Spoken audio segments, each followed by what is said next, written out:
Michael, it's a delight to be able to have this conversation today.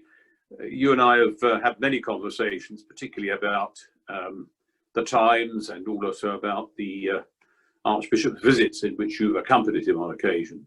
But I looked at your list of, if I may put it this way, victims when you've interviewed people. And there are an amazing selection. We'll come to them later on. The only one I think I encountered myself for about half an hour's conversation with King Hussein of Jordan. How did you find him? He was an amazing man. I mean, he was very gracious. He had that old-fashioned charm and courtesy. He was already in his late 50s, I suppose, when I interviewed him. It was after the 1973 war, and he'd been in charge for a long time and therefore was pretty self-confident. But he still called me sir, and I thought, oh my goodness, you know, he's a king and he's calling me sir. But there was the Sandhurst upbringing that he never forgot. Absolutely. Yes, exactly. And there was the Sandhurst upbringing was there, and I can remember a similar experience really. And he'd been one of my sort of boyhood heroes, so to meet him. Yeah. But going back a bit, before we get into your sort of further career, you were at Cambridge, Michael, is that right? I was, yes. I was 4 years. I wangled an extra year because I switched courses, and I did 2 years English and then switched to 2 years Arabic. And the reason I did that was because in between school and university, I went out to Lebanon to teach in a school there. I was 18, and in the village, there was an old lady who was 82 or 83, I think. And in 1910, she had taught T.E. Lawrence Arabic. And so I used to go and have tea with her to keep her company. Another guy and I, we went to have tea with her, and we thought, why don't we try and learn some Arabic from her? Because, you know, then we can say years later, I learnt with Lawrence's teacher. And that's exactly what we did. So you know, we had lessons, and she was tremendous. She had been a teacher all her life, and she would say, you know, no, your throat should be really tight, like a camel with a sore throat. Come on, ha, ha, you know, do it like that. But that kept my interest going. So when I was at Cambridge, I thought, well, after 2 years of English, I'll switch. And I changed to 2 years of Arabic. Well, last week, interestingly enough, we were just had a week on holiday in Dorset. And we spent a couple of hours at a place called Morton. Oh, yes. Which is exactly where T.E. Lawrence is buried. Yep. We went, yep. We saw his yeah. tomb and so on. So then when you left Cambridge, am I right in thinking the first place you actually went and your first job was in Minsk? It was, yes. And that was a bit of a sort of surprise. I mean, having done Arabic, I applied to the British Council to go out somewhere and teach so that I could brush up my sort of spoken Arabic. And they said, yes, well, there's a job as a junior lecturer in Baghdad at the university. So I thought, great, all ready to go. And then the Six-Day War came along in '67, and the Arabs put out the lie that the reason they'd lost is that Britain and America had helped Israel. So there were riots all over the Arab world. And in Baghdad, the one thing they did was burn the British Council to the ground. And the council then said, well, sorry, no office, no job, anywhere else you'd like to go. And I looked at the list, I thought, well, maybe Turkey, maybe Iran, Soviet Union, what about that? And then I got a good news, bad news letter. The good news is you got the job. The bad news is it's Minsk. I spent a year in lovely Minsk. But then after that, you went on to Moscow? Yeah, well, not directly. Yes, I came back from Minsk. Right. No, it was 10 years before I went to Moscow. I came back from Minsk thinking, well, what shall I do? And then somebody said there was a job going on the Times educational supplement, and I just wrote, you know, out of the blue to the editor and got that job. So then I was doing I started in journalism that as a career and zigzagged around. And then I was in Washington as a sort of junior correspondent doing education. And then the job in Moscow came up 10 years after I'd been in Minsk. And I thought, well, I've been to the Soviet Union. I know some Russian. Why not? And so that's how I took myself off to Moscow. But in the intervening period, you were with the Times educational supplement. Yeah. And then with BBC for a bit. That's right. That's right. And then the Times, and then you were a founder reporter of the Times Higher Ed. Exactly. That's right. Yes. Yeah. So there's quite a bit of education, and yes, there was a year in the BBC, which was, I have to say, although it was, you know, BBC Arabic service, it turned out to be a bit dull. The one great advantage is I met my wife who was working there, so it wasn't a wasted year. And that was when you were in the Lebanon, you said, was that? Yeah. I was well, Lebanon had been before university. That's Yeah. the year teaching there, then university, then the Times, then Minsk, and then the education supplement, then a year in the BBC, and then the higher education. And finally, I was back on the main paper in 72, I think, 73, yes, back on the main paper. So I started as a sort of, you know, night desk reporter in 1973. I remember having to do up the death of Picasso, who died in the middle of the night or something. I phoned Barbara Hepworth and she said, "What do you want? I'm in my bath. What do you want me?" And I said, "Just wondered if you could, you know, any words about Picasso." "Oh, such a dear friend. What a shame." So, introduction to journalism. How amazing, yes. And so then when you went from there, now I also noticed the thing that really fascinated me was that you covered Elton John's concerts in Russia. Is that right? Oh, yes, that was one of the things that happened in Moscow. Yes, he arrived. I mean, that was a big show, the big do. He turned up. Well, I mean, it had long been planned. The Russians were just attempting to sort of open up to Western pop music because they knew that Soviet youth was absolutely besotted with pop music, and they thought maybe it would be safe. And I mean, the funny thing was, he did concerts first in Leningrad. He did 4 there, and then 4 in Moscow. And in Moscow, I mean, it didn't take off because what had happened is every single Russian kid who had an influential father in the party or something had tried to get a ticket, and they were impossible to get. The only way you could get them was by connections. So they asked their dads, who was sort of admiral this or party secretary that, would they get the ticket? So they went to the sort of special place where they thought they could get a privileged ticket. And he noticed, you know, my comrade Admiral so-and-so is also there, and you know, because their children asked him. And each one thought, you know, it looks as though this is quite serious. Maybe I'll go myself. So the audience was completely full of sort of 65-year-old admirals and generals and party secretaries, none of whom really got the Elton John thing at all. They couldn't understand what it was about. And he was leaping around, very excited. I mean, it was a great concert. And it did a lot for him, and it did a lot for Russia. And in fact, I made a film with some company about Elton in Russia after it. That's amazing. That's amazing. Now, perhaps I might just bring you on to some of these remarkable characters who you've had the opportunity to interview over the years. Out of those, you gave me a list of people like Ronald Reagan, Gorbachev, Putin, Assad, and so on.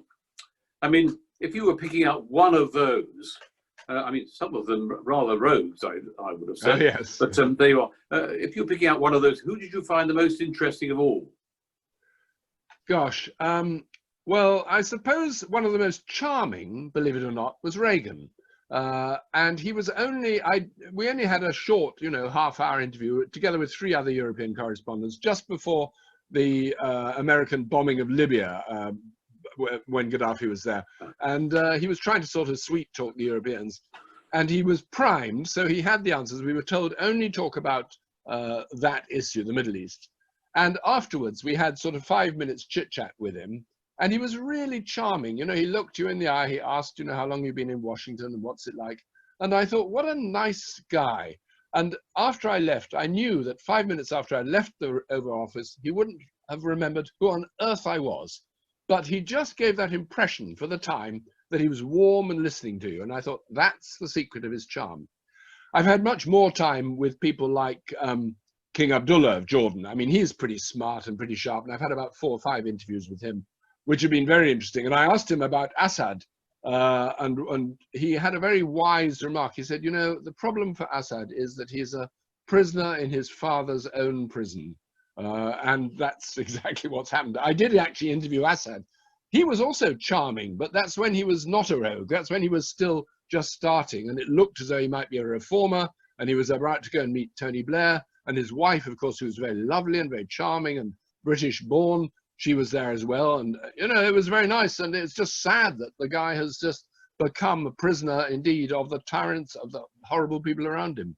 Yeah, and trapped in his own place. Indeed, yeah. Fascinating was that when I was offered the opportunity to go and be Bishop of Wakefield, because I had to go and see the Prime Minister's appointments secretary. So I lined up, as one has to do nowadays, at the security in Downing Street. Oh, yeah. And the man who preceded me coming out was indeed President Assad, who'd just been to meet with Tony Blair. Now tell me about Gorbachev and Reagan then. Oh, well, Gorbachev, yes, and Putin. Sorry, Gorbachev and Putin. Yeah. Well, Gorbachev, I had about an hour with. That was after he'd left office. I mean, he was out of office and he was running his foundation. And so there was more chance to talk to him. I mean, Gorbachev was interesting, but the problem is he's a terrible windbag. He went on and on and on. And I couldn't quite really follow. They asked, do you speak Russian? I said, yeah, sort of, more or less. Oh, they said, that's fine. We don't need to bother with interpretation. So, of course, there was no interpretation at all. And he went raving on about this and that. Quite interesting, but I only got about half of what he was saying. But yeah, he was interesting. And he'd won his Nobel Prize and he was trying to sort of show how he'd justify what he'd done. Because, of course, he was terribly unpopular by that stage in Russia. Everyone thought he'd given away the empire and all that. Putin was much more savvy. Putin was very cool, really well briefed. I wasn't alone with him. I was with about 25 others at some conference that he has every year, and he always meets the foreign correspondents. And I did ask him a question about religion, and I asked him, with the collapse of communism and the youth, the values that it went with it, how important do you think religion is in giving young Russians a sense of values and morals? And he said, absolutely vital. He said, religion is the key to our country. The key, and of course, our Buddhist and Muslim and other friends in other religions, Jews and others, which he quickly had to add in. But he more or less was trying to say, the Orthodox Church is Russia. And of course, that's exactly how it's turned out. That is the case. That's true, of course, yes. Yeah, and interestingly enough, of course, both he and also Yeltsin before him, they were both, immediately religious once they got into that position. Oh yes, oh yes. I mean, it's interesting that as an ex-KGB man, he was religious. I mean, most Russians used to be secretly baptized by their grandparents, and then if they went into the KGB or something like that, say, no, nothing to do with religion. But in fact, I think Putin, very savvy, knew that actually all along in the great kind of battle of wits between the church and the party, the church was winning and always had won, even if it had been underground. Yeah. And he knew that, and he knew that if he got the church on side, then his nationalist agenda for Russia was absolutely together with the church. And when I went there with the Archbishop of Canterbury about 3 years ago, and we met senior church people, and they showed us around the new church they had rebuilt on the one that was blown up by Stalin in Moscow. And they said, well, that's where the president sits when he attends. And of course, it was like the Tsar, the Tsar sits in the Tsar's seat. And and Putin is very assiduous in attending. We probably better move on because I could spend the rest of the time talking with you about these other amazing individuals you've met. But just to move us on a bit now towards the livery, as it were. Yeah. You were the master of the leather sellers at one point. Indeed. Is that right? Yes, indeed. I was a leather seller from early age, from about 21, because my stepfather was a leather seller and his father had been a leather seller. And so, patrimony, as with quite a number of livery companies. And it's because of that I joined the stationers, because when I was master, as masters do, and I'm sure you will, master, you will meet most of the other masters. Well, I hope you do, and I hope the lockdown doesn't inhibit that, but you will meet other masters of other companies, which is a lot of fun. And one of the masters I really liked was master of the stationers, Noel Osborne. And so when I'd finished being master of the leather sellers, he, and together with Chris McCain, who I'd worked with on the Times, of course, they said, well, would you like to join the stationers? And I said, well, I'm already a member. That doesn't matter. They said, you can join the stationers. And I was really flattered and honored. And they said, well, you're a journalist, so you have every right to come in, as we are very connected to our trades. So that's how I joined the stationers, and I was really honored. And it's been a wonderful thing. I was still on the court of the leather sellers, obviously no longer master.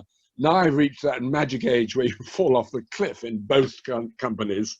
So I'm no longer on the court of either.